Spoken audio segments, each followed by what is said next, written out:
Assalamualaikum warahmatullahi wabarakatuh.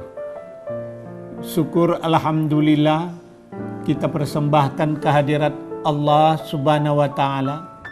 Dengan izin dan ridhanya kita dapat kembali bertemu melalui iNews TV. Kami dari Bajnas Sumatera Utara melanjutkan episode yang kemarin, yaitu tentang arti dan makna zakat. Kami sudah mengemukakan makna zakat yang pertama itu adalah at-thaharah. Kedua adalah makna zakat itu an-nama, tumbuh dan berkembang.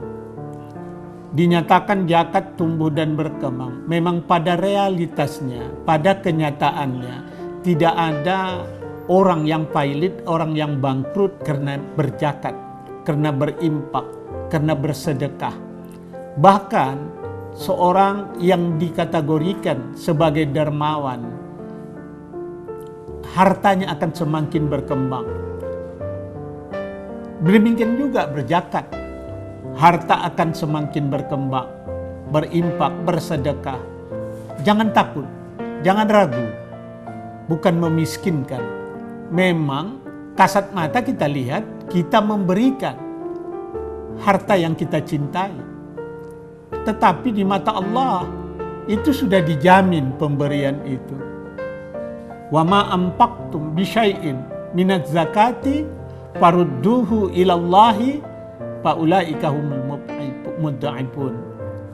Apa yang kamu lakukan dengan memberikan dari harta kamu itu berupa zakat semata-mata untuk mengharap ridha Allah subhanahu wa ta'ala, maka Allah mengatakan, akan kuganti itu semua pemberian kamu itu dengan berlipat ganda. Jadi apa yang kita ragukan? Allah sudah jamin. Tidakkah Allah itu pemilik dari harta kita? Tidakkah Allah itu adalah pengawas dari harta kita? Maka kita harus mengembalikan harta dari Allah itu ke jalan Allah.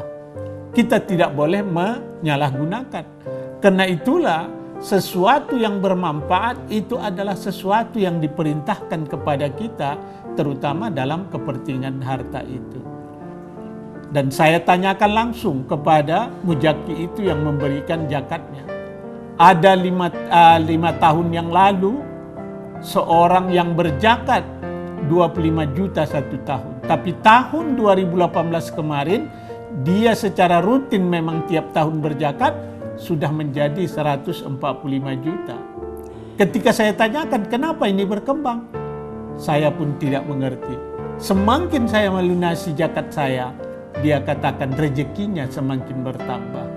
Jadi untuk itu dapat kita simpulkan, jika ingin harta bertambah, tumbuh dan berkembang, keluarkan zakat, berikan infak, sedekah.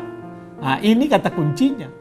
Tapi terkadang karena jiwa kita tak sejalan dengan keyakinan kita, pikiran kita tak sejalan dengan keyakinan kita, mendua jadinya. Satu sisi kita merasa, bersedekah sekecil-kecilnya.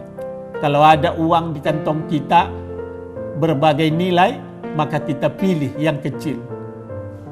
Begitu juga umpamanya di masjid.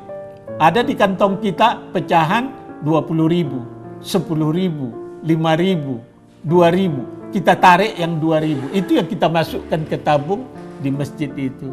Jangan yang terbaik kasih. Allah akan melipat gandakan. Karena begitulah Allah akan memberikan sesuatu yang terbaik kepada hambanya bagi mereka yang betul-betul berbuat baik di jalan Allah. Jadi zakat menumbuh kembangkan. Kemudian yang ketiga, zakat itu membawa berkah, keberkahan hidup. Ada orang yang serba kelebihan, indah, cantik, mewah rumahnya, kendaraannya mewah, tapi tak nyaman di dalamnya. Merasa asing, merasa panas. Tapi ada orang miskin, rumahnya berlantaikan tanah, atapnya beratapkan nipah, dindingnya dengan tepas. Nyaman kita di dalamnya. Bahkan tak ada AC, dingin rasanya di rumah itu, suasananya, tak ada kegelisahan. Begitu juga penghuni rumahnya. Sekarang persoalannya, apakah kita memilih rumah yang mewah tapi penuh dengan kegelisahan, atau rumah yang sederhana mendatangkan ketentraman?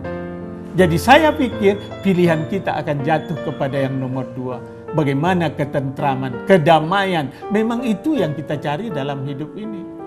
Bagaimana kita takut-takut dengan orang miskin kalau kita tidak memberi sesuatu yang terbaik kepadanya berupa harta zakat itu. Berikan, bersedekah kepada mereka. Insya Allah mereka akan melindungi bapak-bapak, ibu-ibu sekalian. Jadi dengan demikian dapat kita simpulkan bahwa makna zakat itu suci, makna zakat itu membersihkan, makna zakat itu tumbuh berkembang, dan makna zakat itu al-barakah. Kira-kira inilah yang dapat kami sampaikan pada sore menjelang berbuka ini. Semoga kita semua mendapat berkah dan nikmat dari ibadah puasa yang kita laksanakan hari ini.